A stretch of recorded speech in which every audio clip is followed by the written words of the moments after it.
Hey guys, welcome back. তারপর বলো কেমন আছো তোমরা। শুধু তুই গল্পের সমাপ্ত পাঠ নিয়ে এসে পড়ছি, তো শুরু করা যাক। তখন কলি বলল, তাহলে বলে ফেলুন মহারানী। তখন ফারহা বলল, তাহলে শোন। হঠাৎ এসেছিলে চোখের আলোতে, হারিয়ে ফেলছি এক ঝলকে, তবুও তুমি ছিলে চোখের কোণায়, আগলে রেখেছি বড় যতনে।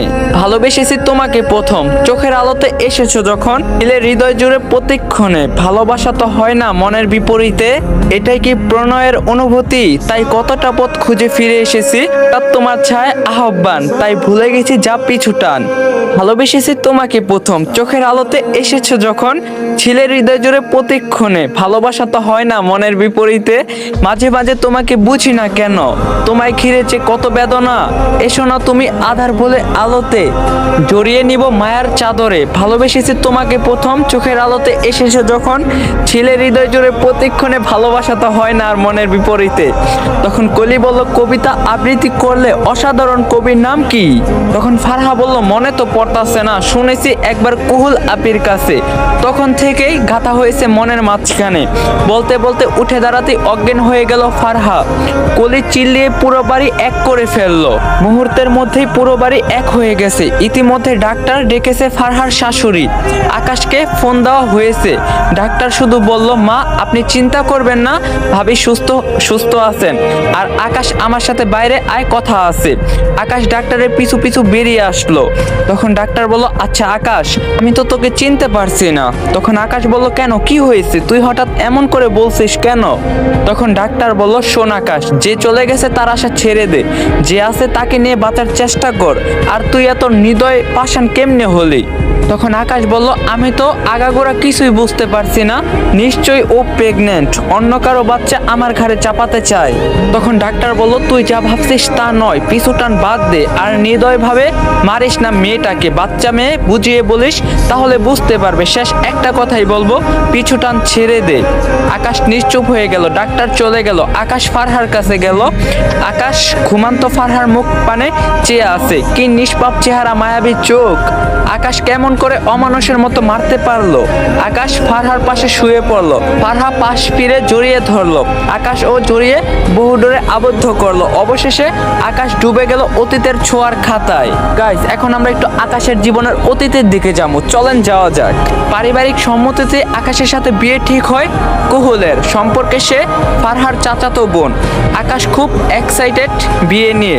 ছোট থেকে পছন্দ করতো কুহুলকে। এই বিষয়ে ফারহা জানতো পুরোপুরি, তবে কুহুল এই বিষয়ে কিছুই জানতো না। বিয়ে ঠিক করছে সেটাও জানতে পারে বিয়ের 2 দিন আগে। আকাশের সাথে কথা বলার জন্য সবার কাছে বলে, কিন্তু আকাশের সাথে কোনোভাবেই কথা বলতে পারে না। আকাশ শপিং, গয়না, ফুল ডেকোরেশন নিয়ে ব্যস্ত। চারদিকে প্রচুর পরিমাণের কাজ। একা ছেলে, তাই সব দিকে সামাল দিতে হয়। তার উপর বাবা প্রেসারের রোগী, আবার উত্তেজনা অনুভব করছে। গাইস, এই ভিডিওটি স্পন্সর করছে 1x। তোমরা তো 1x এর নাম শুনছোই। 1x হলো নাম্বার 1 ট্রাস্টেড সাইট। তোমার যদি ক্রিকেটে জ্ঞান থাকে, তাহলে তুমি ক্রিকেট থেকে ভালো টাকা আর্ন করতে পারবা। তোমার যদি ফুটবলে ভালো জ্ঞান থাকে, তোমরা ফুটবল থেকে ভালো টাকা আর্ন করতে পারবা। এছাড়াও সেখানে অনেক প্রকার গেম আছে, যেটা খেলে তোমরা টাকা আর্ন করতে পারবা। এবং আমার প্রোমো কোড ইউজ করে ফার্স্ট ডিপোজিটে 200% বোনাস পেয়ে যাবা। সাথে আছে আইফোন 14 প্রো ম্যাক্স জেতার সুযোগ। সো লিংক থাকবে পিন কমেন্টে। ছোট্ট থেকে যাকে ভালোবাসে তাকে খুব শীঘ্রই আপন করে পাবে, তাই তো খুশি মনে কাজ করে চলছে। কিন্তু বিধাতার সৃষ্টির নির্মম পরিহাস অপেক্ষা করছিল আকাশের জন্য, যা আকাশ গুণক্ষত্রেও টের পায়নি। দেখতে দেখতে বিয়ের দিন ঘনিয়ে এলো। কাল বিয়ে। 2 বাড়িতে চরম সাজসজ্জা। চারদিকে আলোর রোশনাই, লাল, নীল, হলুদ, সবুজ ও কমলা বাতির ঝকঝক আলো। সকালবেলা হলুদ হলো 2 বাড়িতে। 2 বাড়িতে যেন আনন্দের বন্যা বইছে। সন্ধ্যাবেলা বরপক্ষ চলে এসেছে। আকাশ সবাই মিলে এসেছে। পড়ানো হবে, তাই আগে রেজিস্ট্রি করার জন্য সাইন আনতে গিয়ে দেখে কুহুল ঘরে কোথাও নেই। ফারহা তো আকাশ আসার সাথে সাথে বেরিয়ে এসেছে। ঘরে ছিল কুহুল ও ওর মামাতো বোন। সেই নিয়ে চলে গেছে কুহুলকে লোকচক্ষুর বাহিরে। এই খবর ছড়িয়ে পড়তে বেশি সময় লাগে না। সবাই যে যার মতো মন্তব্য করে চলে গেল। আকাশ রাগের চোটে উঠে গেল। তারপর হঠাৎ আকাশের বাবা অসুস্থ হয়ে পড়ল, দ্রুত হাসপাতালে ভর্তি করা হয়। সবাই সেখানে ছুটে যায়। ফারহা চাচির উদ্দেশ্যে বলে, আপু রাজি ছিল না, আমাকে বললে আমি ভাইয়াকে বারণ করে দিতাম। তোমাদের জন্য দুই পরিবারের চূড়ান্ত অপমান হলো। ফারহার বয়স সবে 14 বছর। বাবা মায়ের সাথে সেও চলে গেল হাসপাতালে। আকাশের বাবা সেদিন ফারহাকে কাছে ডেকে বলছিল, মা ছেলের বিয়ে তো দেখে যেতে পারলাম না, তবে তোর যেদিন 18 বছর পরিপূর্ণ হবে সেদিন তুই আমার আকাশকে বিয়ে করে সংসার জীবন শুরু করবে, না হলে আকাশ যে জীবনও বিয়ে করবে না। ফারহা তেমন কিছু না ভেবেই কথা দিয়ে দেয়। আকাশকে ডেকে এমন ওয়াদা করে নেয়। তার কিছুক্ষণ পরে তিনি মারা যান। তারপর থেকে আকাশ কেমন যেন হয়ে যায়। ফারহার 18 বছরের একদিন বাকি, সেই দিনই আকাশ ফারহাকে বিয়ে করে। এজন্য বিয়ের প্রতি যে অবিশ্বাস্য আকাশ। ফারহার নড়াচড়াইতে অতীত থেকে বের হয়ে গেল আকাশ। গাইস, এখন আমরা বর্তমানে ফিরে আসি, চলেন। আকাশ বলল, কি হয়েছে, ঘুমিয়ে পড়ো এখানে। তখন ফারহা বলল, রান্না বাকি আছে, ছেড়ে দেন, আমি রান্নাঘরে যাব। তখন আকাশ বলল, চুপ, বেশি কথা বলা পছন্দ নয় আমার। এই অসুস্থ শরীর নিয়ে নিচে যেতে হবে না, কলি রান্না করে নেবে। তখন ফারহা বলল, না আমি করব রান্না। তখন আকাশ বলল, চুপ, নয়তো তুলে আছাড় মেরে দেব। অসুস্থ শরীর নিয়ে বাইরে যেতে হবে না। তখন ফারহা বলল, ঠিক আছে, তাহলে আপনার বুকে মাথা রেখে ঘুমাবো। তখন আকাশ বলল, আচ্ছা ঠিক আছে, ঘুমাও। ফারহা ঘুমিয়ে পড়লো। আবার ঔষধের রেশ কাটেনি, আকাশও ঘুমিয়ে পড়লো। 2 থেকে 3 ঘন্টা পর আকাশের মা দেখতে আসলো ফারহাকে। এসে দেখে ছেলের বুকে মাথা রেখে ঘুমিয়ে পড়েছে ফারহা। আকাশও ঘুমিয়েছে, তাই না ডেকে চলে গেলেন নিচে। বারবার আঁচলে মুখ মুছছে আকাশের মা। তা দেখে কলি বলল, মা কি হয়েছে, কেন কান্না করছো? তখন আকাশের মা বলল, এটা দুঃখের কান্না নয় রে মা, এটা আমার সুখের কান্না। তোর ভাই স্বাভাবিকভাবে ফিরছে মা। তখন কলি বলল, মা বাবা এটা বুঝতে পেরে এমন ওয়াদা করিয়েছিল মনে হয়। হঠাৎ কলিং বেল বেজে উঠলো। কলি দরজা খুলে দিল। একজনকে দেখে সালাম দিল। কলি এই লোকটিকে দেখে অবাক। কলি বলল, খালু আসুন, ভিতরে আসুন। খালাম্মা ভিতরে আসো। আদি বাবু তুমি আমার সাথে উপরে চলো। এই আপু, আমাকে তুমি বাবু বলো কেন? আমি ক্লাস 8-এ পড়ি। তখন কলি বলল, ও তুমি তো বুড়ো হয়ে গেছো, চলো উপরে চলো। আকাশের মা ও ফারহার বাবা মা বসে গল্প করছে। ফারহার ঘুম ভেঙে যায়। ফারহা দেখে আকাশ ওকে জড়িয়ে ধরে আছে। ফারহা আনমনে হেসে ওঠে। ফারহার নড়াচড়াতে ঘুম ভেঙে যায় আকাশের। আকাশ আরো জড়িয়ে ধরে কেঁদে ওঠে। ফারহা হতভম্ব হয়ে যায়। আকাশ বলল, ফারহা তুমি আমাকে ছেড়ে যেও না, তাহলে আমি বাঁচতে পারবো না। তখন ফারহা বলল, আমাকে বুঝি মার দেওয়ার জন্যই রাখবেন? তখন আকাশ বলল, তোমাকে আর মারবো না, প্রমিস করছি কোনোদিনও মারবো না। তখন ফারহা বলল, সত্যিই তো? তাহলে কোন ভরসায় থাকবো আমি? তখন আকাশ বলল, আমি ভালোবাসি তোমায়, সেই ভরসায় থাকবে। তখন ফারহা বলল, তাহলে আমাকে একটা বাবু দিতে হবে।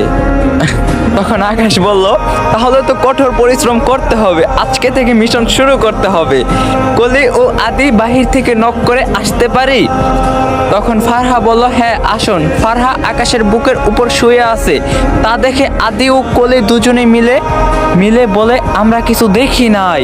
ফারহা বলল, ভাই কখন আসছিস?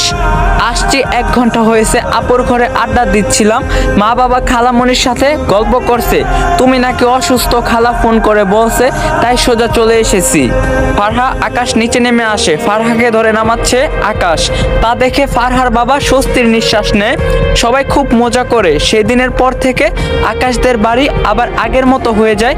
পাল্টে গেছে শুধু কুফলের জীবন। টাকার জন্য স্বামী বেচারা বেচে দিয়েছিল অন্য লোকের কাছে, সেখান থেকে কোনো মতে বেঁচে ফিরে এখন বদ্ধ পাগল। দেখতে দেখতে আকাশ ও ফারহার বিয়ের 1 বছর পূর্ণ হয়। ফারহা 4 মাসের প্রেগনেন্ট, তাই বিবাহ বার্ষিকী ঘরোয়াভাবে পালন করছে। আকাশ ফারহাকে গান শোনাচ্ছে। গাইস, যদিও আমি গান পারি না, তাই তোমাদের একটা কবিতা শোনাই। যদি মন কাঁদে তুমি চলে এসো এক বর্ষায়। যদি মন কাঁদে তুমি চলে এসো এক বর্ষায়। এসো ছল ছল বৃষ্টিতে, জল ভরা দৃষ্টিতে। এসো কোমল শ্যামল ছায়ে, তুমি চলে এসো এক বর্ষায়। যদি মন কাঁদে তুমি চলে এসো এক বর্ষায়। যদিও তখন আকাশে থাকবে বৈরী, কদমগুচ্ছ হাতে নিয়ে আমি তৈরি। যদিও তখন যখন আকাশে থাকবে বৈরি, কদমগুচ্ছ হাতে নিয়ে আমি তৈরি। তোলা আকাশ মেঘ মেঘ হবে কালো, ঝলকে ঝলকে নাচিবে বিজলি আলো। তুমি চলে এসো এক বর্ষায়, যদি মন কাঁদে তুমি চলে আসো এক বর্ষায়। নামিবে আধার বেলা, ফুরাবে ক্ষণে মেঘ মহল্লার বৃষ্টির মনে মনে। নামিবে আধার বেলা, পুরাবে ক্ষণে মেঘ মহল্লার বৃষ্টির মনে মনে। কদমগুচ্ছ খোপায় জড়াই দিয়ে জল ভরা মাঠে নাচিব তোমায় নিয়ে। চলে এসো এক বর্ষায়, যদি মন কাঁদে তুমি চলে এসো এক বর্ষায়। ফারহা যেন গানের মধ্যে ডুবে ছিল, আকাশ বাড়িতে বসে অফিসের কাজ সম্পূর্ণ করে। মায়ের করা আদেশ, কোনো মতে ফারহাকে একা রাখা যাবে না। 6 মাস পর হাসপাতালের অপারেশন থিয়েটারের বাইরে পায়চারি করছে। আকাশ কোনো মতে শান্তি পাচ্ছে না, তার অর্ধেক অংশ যে ভিতরে। অনেক চেষ্টা করছে ভিতরে যাওয়ার, অ্যালাউ করেনি ডাক্তার। খুব কান্না করছে আকাশ, 2 ঘন্টার উপর ভিতরে নিয়ে গেছে। তখন পর ডাক্তার বাইরে বেরিয়ে আসে, কংগ্রাচুলেশন মিস্টার আকাশ, 2 সন্তানের বাবা হয়েছেন। ডাক্তার, আমার ওয়াইফ কেমন আছে? তখন ডাক্তার বলল, she is out of danger, save আছে, কেবিনে দেওয়া হয়েছে, জ্ঞান ফিরলে দেখা করবেন। আকাশ এখনো এক সন্তানেরও মুখ দেখেনি, কারণ ফারহা আর ও যে একসাথে দেখবে। মুহূর্তের মধ্যেই ফারহার বাবা হাসপাতালে সবাইকে মিষ্টি খাওয়াইছে। তারপর ফারহার জ্ঞান ফিরলো, একসাথে বাবুদের মুখ দেখে 7 দিনের দিন আকিকা করে, আকিকার মাধ্যমে নাম রাখে ফাহাদ ও ইকরা। খুব সুন্দরভাবে দিন কাটছে ফারহা ও আকাশের, এর সাথে খুব হাসি খুশিতে ভরে আছে। আর গল্পটা এখানেই সমাপ্ত হয়ে গেছে। তো গাইস, আপনাদের সবার আমার প্রতি একটা এলিগেশন যে আমি ইদানিং খুব ছোট ছোট গল্প বানাইতেছি, যেমন 1-2 পার্ট বা 4-5 পার্ট 6 পার্ট, এর বেশি না। তো গাইস, আমি একটা সিজন আনতাছি অনেক বড়, 2-3 সিজনের একটা গল্প, আমার একটু লেট হইব, কিন্তু ইদানিং আমি 2-3টা এপিসোড মনে রোমান্টিক গল্প দিয়ে দিছি। এখন আপনারা কি ভূতের গল্প চান কিনা অবভিয়াসলি কমেন্টে জানাবেন, কারণ আপনাদের কমেন্টের উপরেই নেক্সট গল্প আসবো। যদি বলেন সবাই ভূতের গল্প দিতে, তাহলে ভূতের গল্প দেব, না হলে যেমন গল্প দিতেছে একটু ইউনিক টাইপের গল্প দেওয়ার চেষ্টা করবো। বাকি মতামত আপনারা কমেন্টে জানাবেন, আর যারা চ্যানেলে নতুন আছেন অবশ্যই চ্যানেলটা সাবস্ক্রাইব করবেন। দেখা হইব কালকে নতুন গল্পতে ঠিক 6:30 বাজে। আল্লাহ হাফেজ।